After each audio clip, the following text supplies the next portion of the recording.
ये क्या है?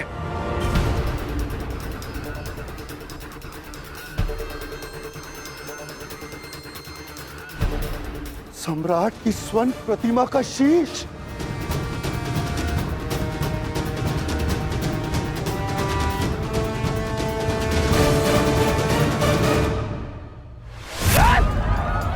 सबको ले चलो। महाराज धनानंद के आदेश अनुसार वो चोर इन्हीं युवकों में से कोई है। सब युवकों को ले चलो।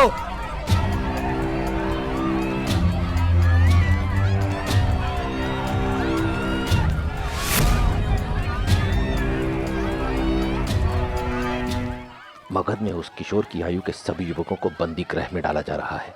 जब उस किशोर को इस परिस्थिति का पता चलेगा तो वो अवश्य ही मगध से निकलने का प्रयास करेगा। इससे पहले कि धनानंद उस तक पहुंचे, मुझे उस तक पहुंचना होगा।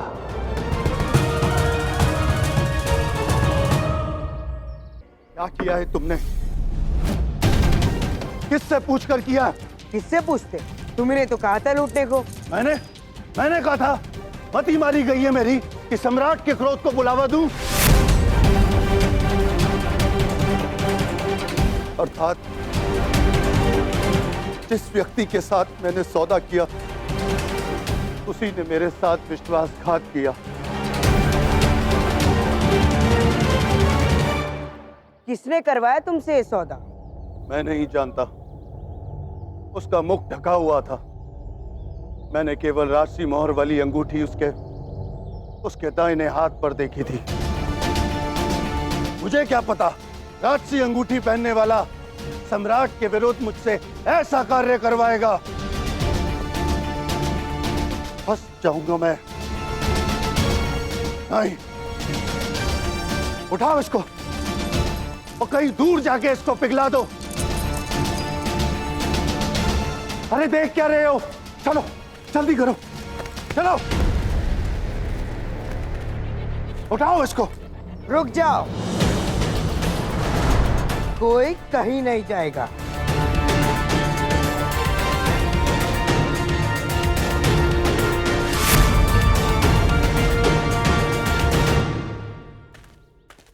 तुमने स्वयं से सौदा करने वाले को नहीं देखा और न ही जानते हो कि उसने सौदा क्यों किया, परंतु मुझे तुमसे अपना सौदा स्मरण है। और सौदा ये था कि इस चोरी के पश्चात तुम मुझे मुक्त करोगे। भाड़ में गया सौदा और चूल्हे में जाए वचन। यदि सम्राट को हमारी चोरी की भनक भी पड़ गई तो ना तुम रहोगे और ना कोई सौदा। मुक्ति सबको मिलेगी, दास्ता से ही नहीं, जीवन से मुक्ति। और इस शीश के बदले सबके शीश कटेंगे। अरे तुम्हारी तुम जानो, पर यदि मेरा कुछ कटेगा तो पेड़ियां। यदि तुम नहीं काटोगे तो मैं स्वयं काट लूंगा।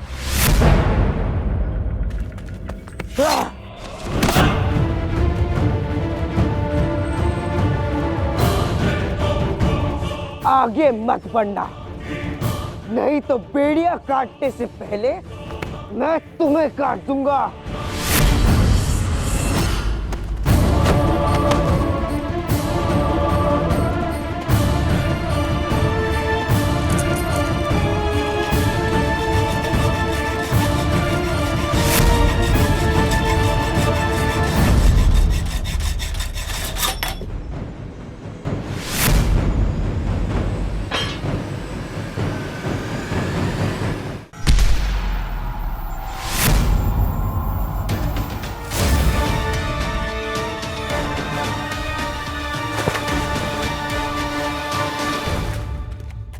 अच्छा लुब्धक, विदा। चंद्र, अगर तुम चले गए तो तुम्हें कभी ज्ञात नहीं होगा कि तुम्हारी मां कहाँ है।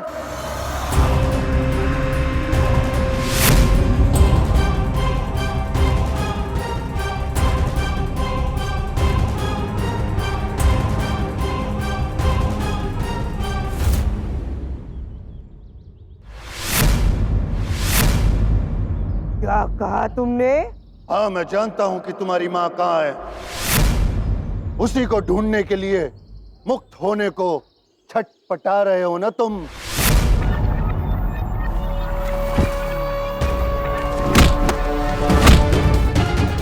तुम जानते थे इतने समय से, फिर तुमने बताया क्यों नहीं? क्योंकि सबसे बड़ा अस्त्र अंत तक छिपा कर रखा जाता है। किसी ऐसे ही दिन के लिए मैंने ये रहस्य बना के रखा था।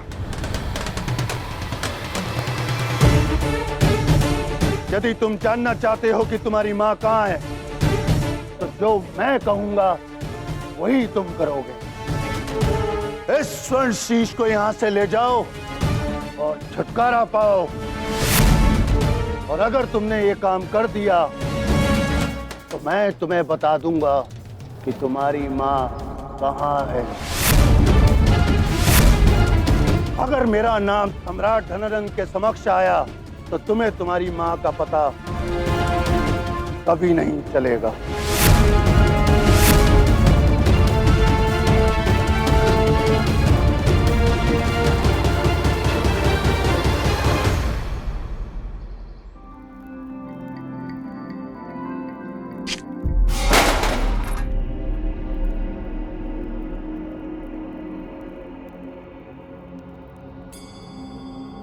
चंद्रगुप्त,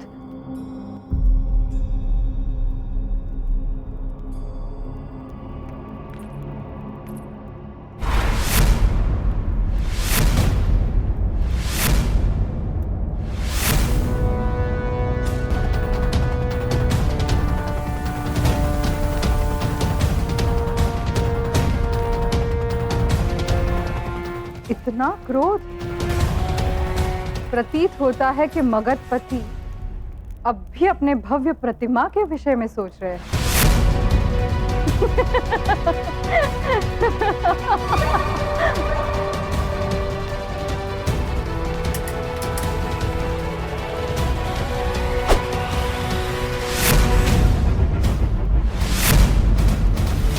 क्यों ना तुम्हें भी वैसी ही मृत्यु दूं जैसे तुम्हारे पति को दी।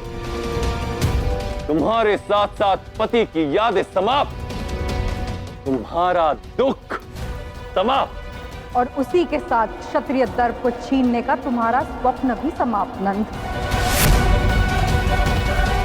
तुम मुझे नहीं मार पाओगे, क्योंकि मारना होता तो ना मुझे यहाँ दासी बनाकर रखते और ना ही मेरे दिवंगत पति का कवच यूं सजा कर रखते।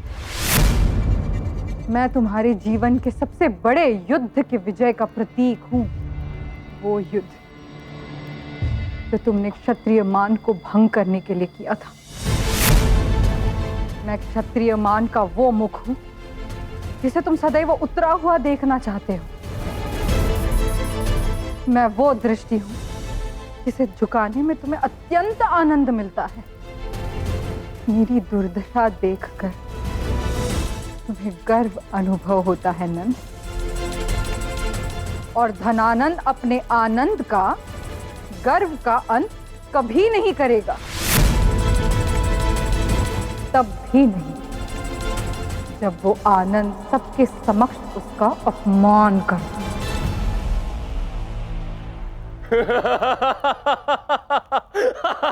अद्भुत! सत्य वचन, सत्य वचन!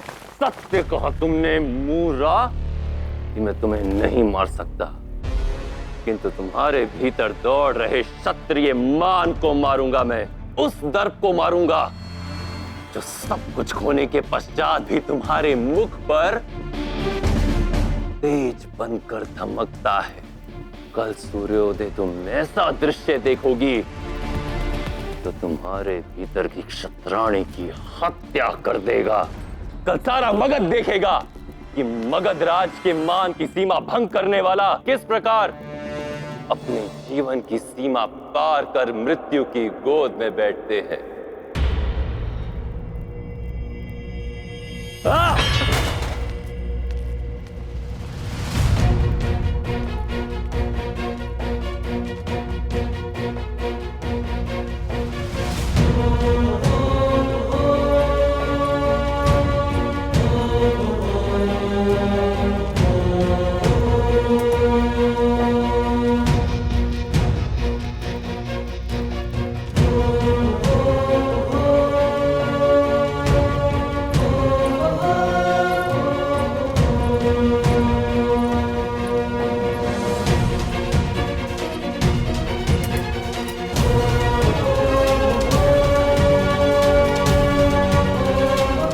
मेरा आशीर्वाद सदैव तुम्हारे साथ है चंद्रगुप्त।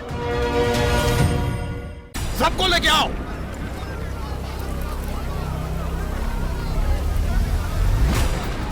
दया कीजिए, छोड़ दीजिए, विश्वास कीजिए, मेरे पुत्र ने कुछ नहीं चुराया, छोड़ दीजिए, दया कीजिए। हे भगवान, न जाने किसने सम्राट की मूर्ति का शीश चुराया है। उसके किए अपराधों का दंड हमारी संतानों को भुगतना पड़ रहा है।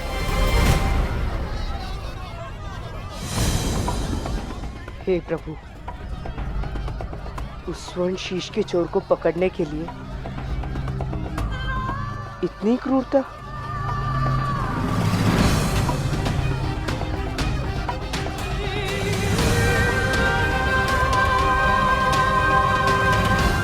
चंद्र, सम्राट की क्रूरता की कथाएं पूरे मगध में फैली हुई है।